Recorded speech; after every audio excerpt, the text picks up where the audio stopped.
Okay, next group of books.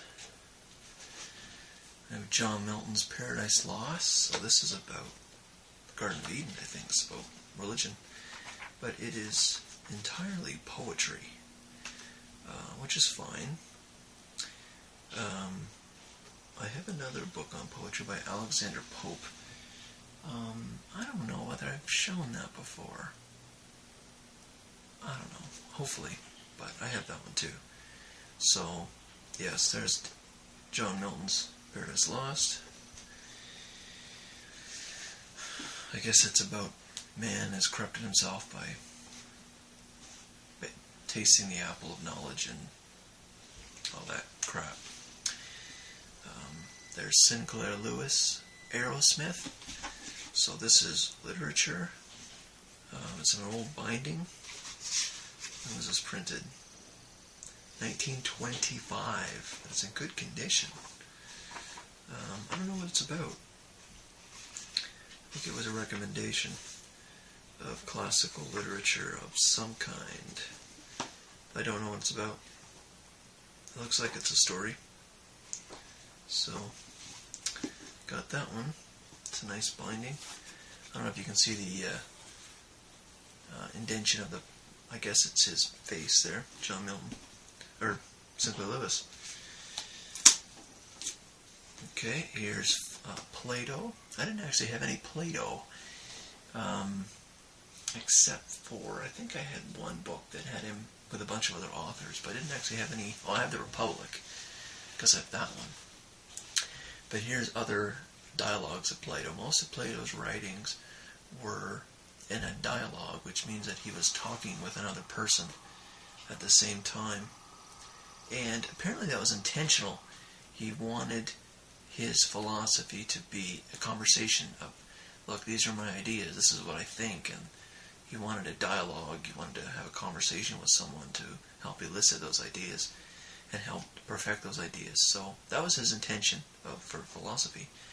So this has got the Republic in it, which I already own, but it's also got Apology, Crito, Phaedo, Ion, Meno, Symposium, and yeah, so the translator is Rose. This was printed in 56. So yes, those other ones are, I know one of them's about justice, I don't know which one. But anyways, Republic is certainly on politics. Okay, The Count of Monte Cristo by Alexander Dumas. This is a classic that I guess people need to read. I have not read it. This is published in 80. So, yeah, it's translated. I guess it's a story of some kind. So, yeah, it's an adventure story. So, okay, here is Thomas Hobbes' Leviathan. I think this was about morality. I think this was about, like, removal of religion as guiding people's life, and now the government's going to do that, the state, and so he was kind of writing about that. I think that's what this is about. Yeah. It talks about morality. How can peace be obtained? Security, unity. Yeah. Okay, and this was published in, well, first was published in 1651, but this one is 85. Yep. Okay, here is The Bell Curve. Now, this was a controversial book. This is by Charles Murray. So he also wrote Human Accomplishment and The Real Education. He's got other stuff too. This is about intelligence. This is with Richard Herrnstein and Charles Murray. So he's second author, but this one's about intelligence. This is how intelligence is spread out over society. So most people are in the middle. 100 intelligence is right in the middle. Most people are in this giant area. What is the percent? I should know this. The standard deviations are different percentages. It's 80-something, I think. Anyways, most people are here, and then you've got some that are very gifted and very intelligent. They're endowed, and some people who are not endowed. But this proportion seems to rule many factors in human biology. But anyways, this is about intelligence, but also about how intelligence is looked at in society. So, anyways, it was very controversial because I think it talks about race, which is a no-no, of course. But it's conceivable. It's conceivable that if the genetic differences between races are different enough to invoke skin color differences and facial differences, why is it not conceivable that other factors are also different? So, I don't know why they were going nutty about it, but anyways, I haven't read it all. I'm just in a little bit, but that's going to be a good one to read. Okay, a couple more big ones here. Okay, this book is just Plato, but it's The Discoverers by Daniel J. Boorstin, so I was recommended to pick up Daniel J. Boorstin. He's supposed to be a good writer, so this is supposed to be quite a historical trip of discoverers' science, I think. So it starts at the heavenly empire, the sun time to clock time, the missionary clock, the earth and the seas, the nature it's on, society. So this is supposed to be a pretty good survey of change, discovery. This was published in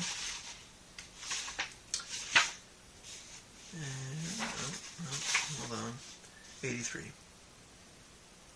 Not that long ago. That's a pretty good binding though. Nice hardcover. Okay, another giant one. It's called The Isles by Davies. What isles do you think those might be? What Isles? The Isles of History by Norman Davies. It says 1999. This is on the British Isles. There's many British Isles. I'll show you a picture, which is actually really neat. Let's see if I can find it.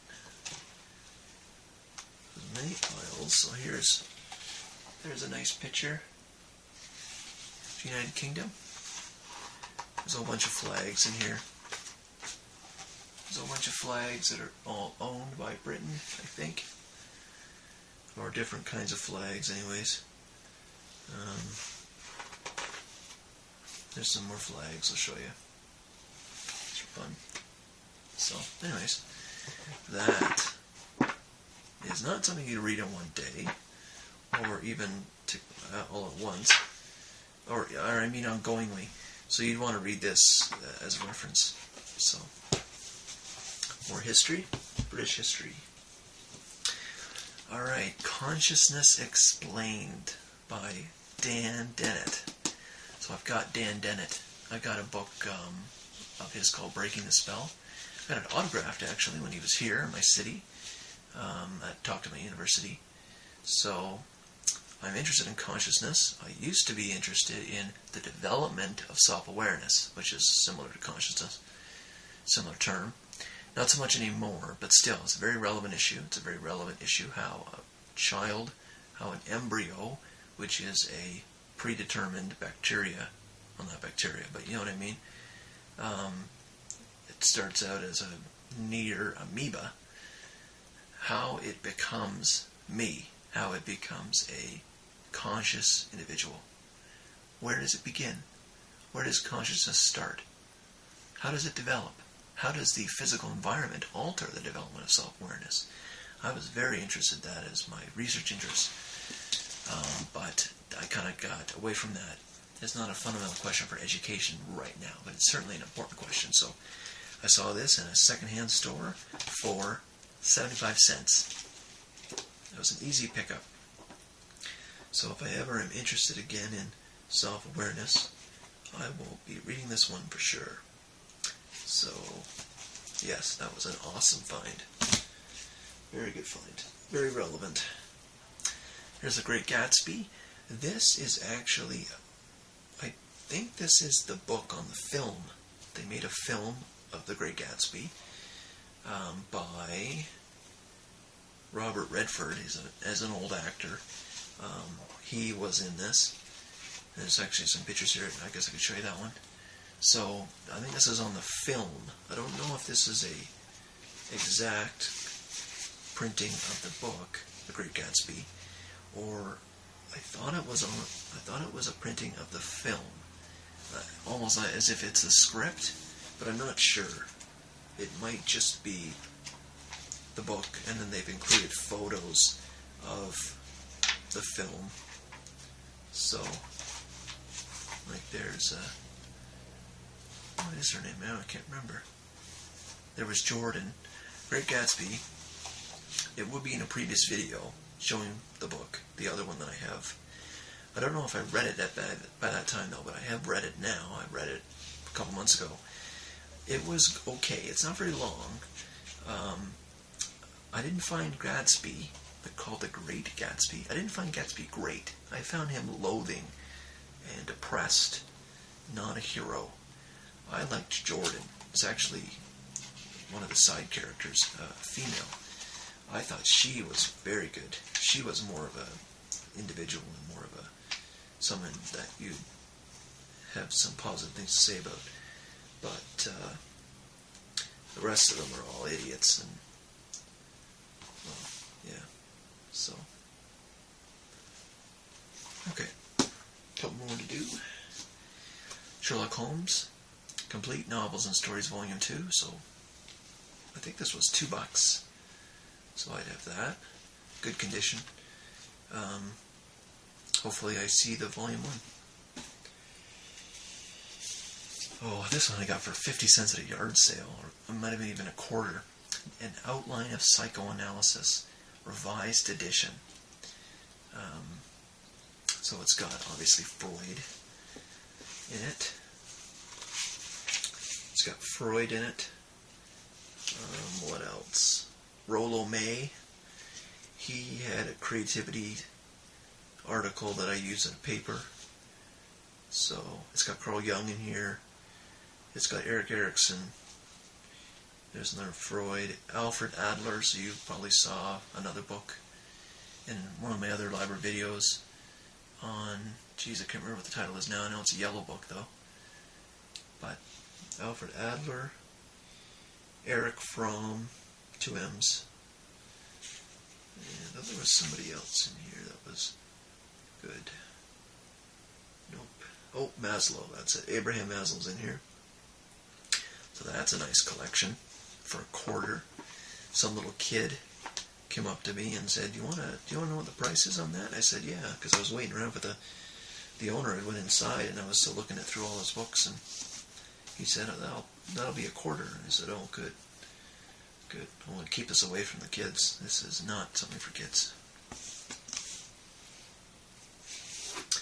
Alright, Frank McCourt, 75 cents. It's called Tis. That's the title. This is his autobiography, I'm pretty sure. He also wrote Angel's Ashes, which is about his childhood. But I think it's also about poverty in general. I think this is his autobiography. This is a memoir, anyways. So, anyways, there's a picture of him. He was a teacher. He's an Irishman, came to the United States, and was a teacher, and he had some interesting things to say about education. He was a very, if you look at my previous video about, what was the other thing, Teacher Man. He was very, he didn't censor himself. He said it straight up as it was. He educated kids that way too. The Outline of History by H.G. Wells. I guess this is Volume 1. So, sure, I'll have another history book. It's huge. It's got, let's see, where does it begin? I guess it begins before even man begins reptiles. Before even that, Earth and space and time, reptiles, mammals, apes, Neanderthals, Neolithic man in Europe, early thought, sea peoples. Yeah, sure, I'll have that. It was $1. Okay, one more, and I got more though, so it'll be another video though.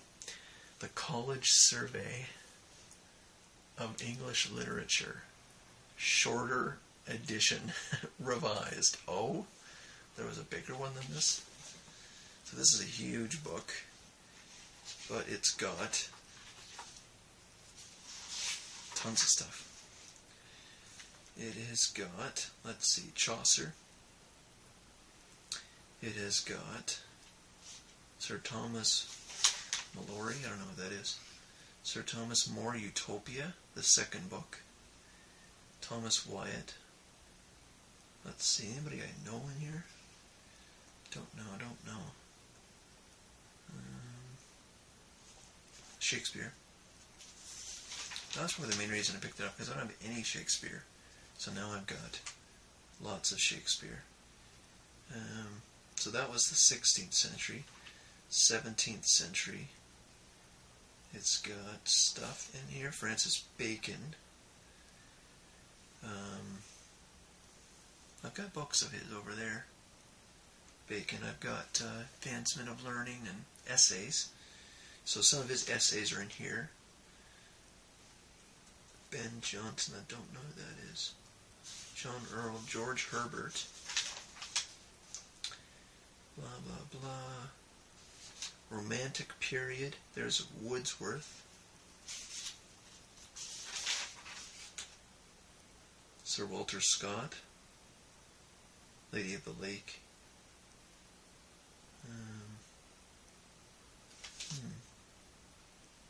John Keats. And then it's got the Victorian period.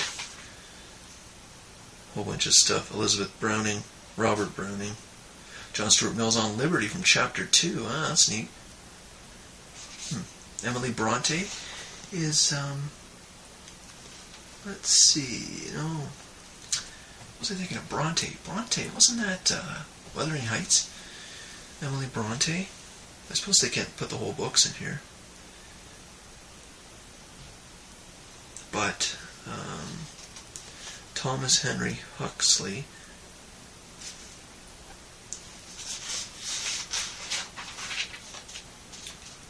What else? So this would certainly be something nice if you got nothing. This would be a good place to start for English literature. There's a 20th century. Thomas Hardy. Joseph Conrad. I think I had something at Conrad's. What else? Almost done. James Joyce, Virginia Woolf, D.H. Lawrence, T.S. Eliot, Portrait of a Lady. This must be excerpts. They can't be including whole novels here. Aldous Huxley. He has a book I've been looking for called The Island, I think, or The Isle. One of them.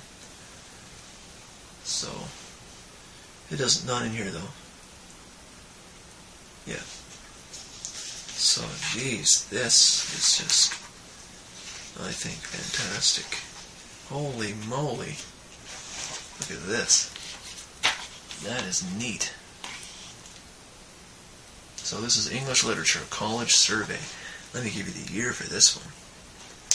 Gotta do that.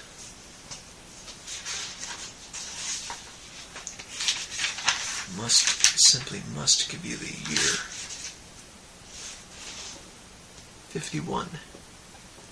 1951. Alright, so that's that. Alright, one more pile, or two more piles to go. It'll be in one video.